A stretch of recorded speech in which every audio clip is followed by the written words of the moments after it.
अस्सलाम वालेकुम जी, मैं हूं नजमुल हसन बाजवा। व्यूअर्स, तंजीम साजी की खबरें बड़ी ज़बान ज़द-ए-आम है कि तंजीम साजी एहतियात से करनी चाहिए, तंजीम साजी करनी भी चाहिए या नहीं करनी चाहिए। बहरहाल तंजीम साजी से मुराद तलाल चौधरी वाली वो स्टोरी है जो कि आयशा रजब अली और तलाल चौधरी का जो मामला था, बहरहाल वो जो भी सारी उसमें बातें हो रही थी।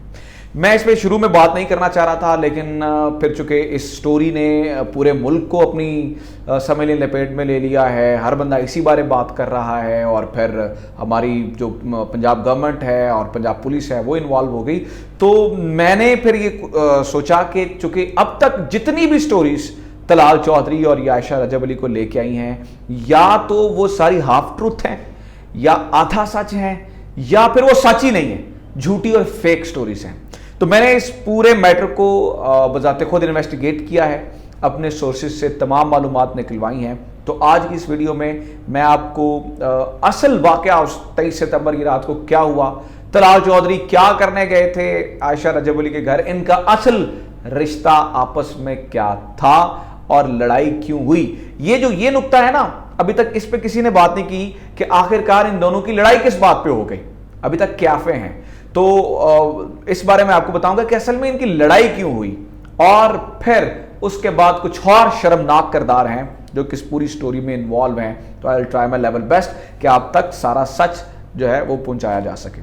तो व्यूअर्स, जो मेरी इन्वेस्टिगेशन है, जो हमने इन्वेस्टिगेट किया, उसके मुताबिक आयशा रजब अली जो कि MNA हैं नून लीग की, ये स्टोरी इनकी इतनी सादी नहीं है, इतनी सीधी नहीं है जितनी समझ आ रही है। तो हम अगर स्टोरी को समझना चाहते हैं तो मैं आपको थोड़ा सा इसका पहले बैकग्राउंड दे देता हूं कि आखिरकार ये तलाल चौधरी वाला मामला इनके साथ हो कैसे गया। तो जनाब, इसका बैकग्राउंड ये है कि इनके खामन थे लेट रजब अली साहब, मरहूम अल्लाह ताला उन्हें जन्नत में जगह थे। वो पाकिस्तान मुस्लिम लीग नून के MNA थे। 2018 में वो फौत हुए। पहली दफ़ा वो 2002 में काफली की टिकट से इलेक्शन लड़े थे, उसके बाद फिर वो 2013 में जीते और 2018 में भी वो जीते थे। रजब अली का कद नून लीग में बहुत बड़ा था, एक बड़ी शख्सियत थी और ये पार्लिमानी सेक्रेटरी बराए फूड एंड सिक्योरिटी भी रह चुके थे। अब रजब अली बड़ी यंग एज में 2018 में कैंसर से लड़ते लड़ते फौत हो जाते हैं लाहौर में। जब रजब अली बेचारे इस दुनिया से जाते हैं तो होता यह है कि अब उनकी सीट को कवर करने के लिए दो बंदे मैदान में आ जाते हैं। ये स्टोरी बड़ी ध्यान से सुनिएगा क्योंकि फिर इसी से हमें समझ आएगी कि असल ये मामला है क्या। दो बंदे मैदान में आ जाते हैं, एक रजब अली साहब का छोटा भाई जो कि सीट से इलेक्शन लड़ना चाहता है, और दूसरी रजब अली साहब की जो वाइफ हैं, यही मोहतरमा आयशा रजब अली, जो कि इस केस का मरकजी किरदार हैं, मेन करैक्टर हैं, ये भी सामने आ जाती हैं, जिनका कोई ताल्लुक ही नहीं था सियासत से।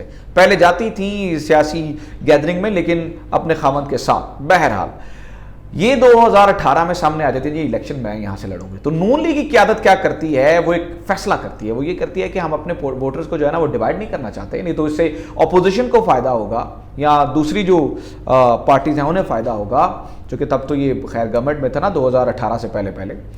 तो इन्होंने ये किया कि इन्होंने 2018 के बाद जब वो रजब अली फौत हुए तो टिकट दिया रजब अली के छोटे भाई को, और मिस जो आयशा रजब अली हैं इन्हें रिजर्व सीट पे नून लीग की MNA बना दिया। अब यहां से असल कहानी शुरू होती है जब आयशा रजब अली बनती हैं MNA बनने के बाद ये सियासी गैदरिंग्स में जाती हैं। MNA बनने के बाद ये मुख्तलिफ पार्टीज में शादी ब्याह की जो गैदरिंग्स होती हैं इसमें भी जाती हैं। यहीं पे इनकी मुलाकात होती है जनाब तलाल चौधरी साहब से। तलाल चौधरी साहब एक बहुत बड़ा नाम थे नून लीग का, फिर मिनिस्टर भी रह चुके थे, TV पे भी आते थे, तो एक करिश्मा तो था। ये जब आयशा रजब अली से मिलते हैं तो बहरहाल एक कनेक्शन इनके दरमियान डेवलप हो जाता है। आहिस्ता आहिस्ता दोस्ती से मामला बढ़ जाता है, मुबैना तौर पर अफेयर शुरू हो जाता है। और ये दोनों व्यूअर्स, मैं ये स्टोरी आपको बता रहा हूँ, ये शायद अभी तक किसी ने नहीं बताई होगी कि ये दोनों के दरमियान बात इस हद तक बढ़ चुकी थी कि ये दोनों आपस में शादी करना चाहते थे।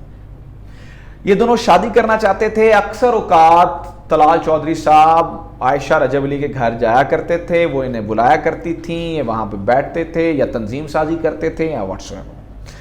अब इसके बाद उस रात यानी कि 23 सितंबर की रात को भी उन्होंने इसी तरह से बुलाया था। लेकिन एक यहां पर बड़ा फैक्टर वो ये है कि आयशा रजब अली का एक बेटा है 20 साल का, वो इस शादी से नाखुश था।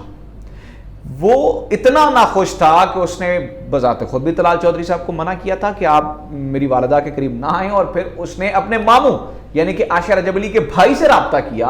भाई से रब्ता करके उसने तलाल चौधरी साहब को धमकी दी कि आप दूर रहें, खुदारा इस चक्कर में ना पड़े। लेकिन जब वो इश्क सर पे सवार होता है तो फिर धमकियां समझ में नहीं आती हैं। खैर, तलाल चौधरी साहब बिल्कुल एज यूजुअल जैसे वो पहले तंजीम साजी के लिए जाते थे, इसी तरीके से वो 23 सितंबर की रात भी तंजीम साजी के लिए रात 2:45 पर आयशा रजब अली के घर पहुंचते। इस दफा मामला ये होता है कि आउट ऑफ नोवेयर आयशा रजब अली का 20 साल का बेटा मुबैना तौर पे और भाई वहां पे नमूदार हो जाते हैं, यानी कि वो आ जाते हैं। यहां पर जब वो तलाल चौधरी साहब को सामने देखते हैं तो इनके दरमियान झगड़ा होता है। वो अच्छा खासा रगड़ा लगाते हैं, तलाल चौधरी साहब को कुट चढ़ाते हैं। और यहां पर एक और अजीब काम होता है। आपने तलाल चौधरी की अगर वो वीडियो देखी है जिसमें वो तशद्दुद के बाद वाली, तो उसमें कह रहे हैं कि मेरा इनके पास मोबाइल है और ये और मेरी घड़ी है दसंदा। तो व्यूअर्स इनसाइड स्टोरी ये है कि जब आयशा रजब अली के बेटे और भाई ने तलाल चौधरी साहब को मारा तो कुछ ऐसी हरकत भी उनके साथ की और उनको वीडियो में रिकॉर्ड किया कि बाद में तलाल चौधरी को ब्लैकमेल किया जा सके, ब्लैकमेल करके उन्हें आयशा रजब अली से दूर रखा जा सके। अब वो वीडियो रिकॉर्डिंग उन्होंने कर ली, इनको मारा, इनका कंधा टूट गया। अब जब ये खास बाख्ता होकर बाहर आए हैं तलाल चौधरी साहब, तो चूंकि ये सियासी शख्सियत तो बहरा हैं, इन्हें अब समझ नहीं आई कि मैं करूं क्या, क्योंकि अगर गार्ड्स लेके जाएंगे तो सामने वाले भी तो गार्ड्स हैं। तो जब ये अंदर से अच्छी खासी कुट खा के आ चुके थे तो रात 3:12 पर इन्होंने अब्दुल्ला गार्डन टाउन फैसलाबाद चौकी को 15 पे कॉल की, चौकी नंबर 208 में 15 पे कॉल मिलती है चौकी में, और उन्हें ये बताते हैं कि जनाब वाला हुआ ये है कि मुझे ऐसे ऐसे कुट चढ़ी है।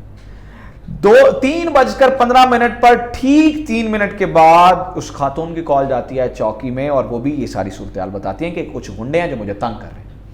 चौकी इंचार्ज वहां से निकलता है और ये आता है आयशा रजब अली के घर के बाहर, और वहां पे देखता है कि ये जनाब अधमुए से पड़े हुए हैं कुट खाने के बाद। बहरहाल कुछ देर के बाद फिर वो आगे आपको कहानी का पता है, हॉस्पिटलाइजेशन हुई और ये सारा कुछ हुआ, और जो भी उसके बाद मैटर हुआ है वो सारी कहानी आपको पता है। रियलाइज ये हुआ, अब मैं वो यहां पे एक बड़ी शर्म की बात है जो कि मैं करना चाह रहा हूं सिर्फ आखिरी 2 मिनटों में, कि ये सारी स्टोरी है उसकी असल। जब इन्हें ये रियलाइज हुआ कि बात मीडिया में आ गई, हाइप हो गई है, तो हाइप पे चली गई है, तो देखिए पुलिस का किरदार देखें वो कितना शर्मनाक है। एक तो पहले ये वो वीडियो रिकॉर्ड करते रहे तलाल चौधरी की वहां पे, बाद में इन्होंने वो वीडियो लीक कर दी। वो पहले तलाल चौधरी के घर वाले कह रहे थे जी ये सीढ़ियों से गिरे हैं, जैसा दाट बहरहाल वो सामने आए, उन्हें बताना पड़ा। इसके बाद जब मीडिया पे हाइप चलती है तो फिर डेफिनेटली जो नून लीग की सेंट्रल क़यादत है उन्होंने ये कहा कि आप ये क्या मैटर कर रहे हैं, और होता यह है कि तलाल चौधरी और आयशा रजब अली दोनों थाने में जाके उनकी जानिब से लिख के दे दिया जाता है कि हम किसी कार्रवाई को नहीं करना चाहते। अब यहां पे जो शर्मनाक बात है वो ये कि पंजाब गवर्नमेंट खास तौर पे ये कहती है नहीं जी हमें यहां पे इंसाफ फराहम करना है, और ये ऊपर से ऑर्डर आता है। आप अगर याद हो तो शहबाज गिल साहब ने भी ये कहा था। पहला मामला है जी, वो कहते हैं जी जहां पर हम जिसे हमने इंसाफ देना वो आगे आ गया, और कानूनी इदारे दादरसी के लिए पीछे पीछे हैं। कैसी शर्मनाक बात है, अजीब बात है कि ऐसा मुल्क जहां पर चोरी डकैती रेप राजनी जो कुछ दिल हो जाता है, पर्चा करवाने के लिए आपकी एड़ियां रगड़ रगड़ के लोग गरीब बाहर मर जाते हैं, इंसाफ हासिल करने के लिए दाढ़ियां काली से सफेद हो जाती हैं, लोग जवान से बूढ़े हो जाते हैं, इन इदारों में इंसाफ नहीं मिलता। लेकिन जहां पर सियासी विक्टिमाइजेशन, पॉलिटिकल विक्टिमाइजेशन, सियासी पॉइंट स्कोरिंग की बात यह होती है तो वहां पर फैक्ट फाइंडिंग कमेटियां भी बन जाती हैं, और लोग कह रहे होते हैं कि हमें आगे नहीं चलना, लेकिन ये पीछे पूरी टीम जाती है जिन्हें हमें इंसाफ देना है। क्यों? क्योंकि इस मुल्क में सिर्फ और सिर्फ सियासत चलती है। बहरहाल ये गंदी, बुरी, शर्मनाक, अजीब, घटिया सियासत जो है वो इस पूरे मामले पे की जाती है, और अभी तक बहरहाल की जा रही है। और पंजाब पुलिस हो, पंजाब गवर्नमेंट हो, वो सारे इसमें जो है वो इन्वॉल्व है। बहरहाल दिस इज द मैटर, ये सारी वो कहानी है। मैंने आपको बताया कि चूंकि इसमें मैंने बजाते खुद सारी इन्वेस्टिगेशन की है, तो हुआ क्या, मुबैना तौर पर पूरी कहानी थी क्या, वो मैंने बता दी कि असल में असल सच ये है। आपको मेरी वीडियो कैसी लगी है ये मुझे ज़रूर कमेंट्स में बताएं। आपके ख्याल में गिल्टी कौन है ये भी मुझे कमेंट्स में ज़रूर बताएं। हमारी वीडियोस को ज़्यादा से ज़्यादा शेयर करो अगर आप मुनासिब समझें। अगर आपको मेरी वीडियोस अच्छी लगती हैं तो मेरे चैनल को ज़रूर सब्सक्राइब करें। Thank you.